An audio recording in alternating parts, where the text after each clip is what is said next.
শ্রদ্ধা নিবেদন সম্পর্কে আসলে কি বলবেন? তারা এই প্রথমবার আচ্ছা, না এই বিষয়ে তো আমি স্ট্রেট একটি কথা বলেছি আজকে যে জামাতে ইসলাম এবং ইসলামী ছাত্র শিবির এই সর্বশেষ 1 বছর ধরে তারা বিগত 50 বছর অধিক সময় তারা যে অস্বীকার করে এসেছে এবং ভিন্নভাবে এই ইতিহাস বিকৃত করেছে বিভিন্নভাবে এবং ভিন্ন নেগেটিভ দাঁড় করানোর চেষ্টা চালিয়েছে যে তারা যুক্তি দাঁড় করেছে জামাত ইসলাম নাকি জড়িত না, তাদের নেতাকর্মীরা নাকি এই মুক্তিযুদ্ধকালীন তাদের নাকি মানে কোনো প্রকার আলবদর আল শামসের সাথে কোনো সম্পৃক্ততা ছিল না। তো এই ধরনের মিথ্যাচার জাতির সামনে করেছে, স্টিল নাও সেই ধরনের মিথ্যাচার করে তারা কিন্তু এই স্মৃতিসৌধ যাচ্ছে। তো আমরা স্মৃতিসৌধ যাচ্ছে, তারা কর্মসূচি পালন করবে, আমরা সাধুবাদ জানাই। কিন্তু আপনি যদি ইতিহাসকে বিকৃত করেন, মিথ্যাচার করেন, ইতিহাসকে ভিন্নভাবে আজ তরুণ প্রজন্মের সামনে উত্থাপনের চেষ্টা করেন, দাঁড় করানোর চেষ্টা করেন, এটি অবশ্যই আপনারা বিকৃত হবেন।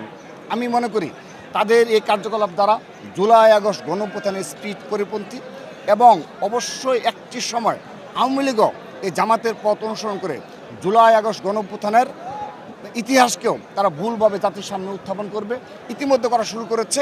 তো তাদের আদর্শ হলো জামাতে ইসলাম। কারণ জামাত ইসলাম যদি 1971 সাল নিয়ে যেখানে লক্ষ লক্ষ শহীদ হয়েছে, মা বোনরা ইজ্জত হারিয়েছে এবং পঙ্গুত্ব বরণ করেছে এবং সারা বিশ্বে একটি গণহত্যা হিসাবে স্বীকৃতি পেয়েছে, সেই ইতিহাসকে যদি তারা এভাবে বিকৃত করতে চায় তো স্বাভাবিকভাবে আওয়ামী লীগও কিন্তু সেই প্রচেষ্টা অব্যাহত রেখেছে।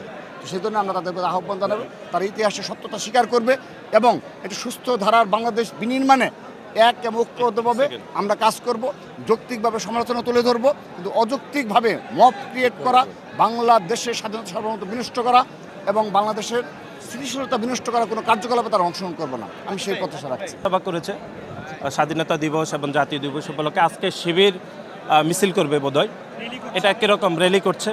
এটা ধরেন আজ থেকে 50 বছর পরে আওয়ামী লীগ যদি জুলাই এবং আগস্টের যারা শহীদ হয়েছেন তাদের স্মরণে যদি র্যালি করে, আলোচনা সভা করে, আমাদের যেরকম লাগবে ঠিক সেরকমই লাগতেছে। 1971 সালের ভূমিকা নিয়ে জামাত ইসলাম যে আলোচনা সভা করতেছে এবং শিবির যেরকম আজকে র্যালি করছে, একই অনুভূতি। কীরকম অনুভূতি হবে এটি আপনারা আসলে জাজমেন্ট করেন। ধন্যবাদ।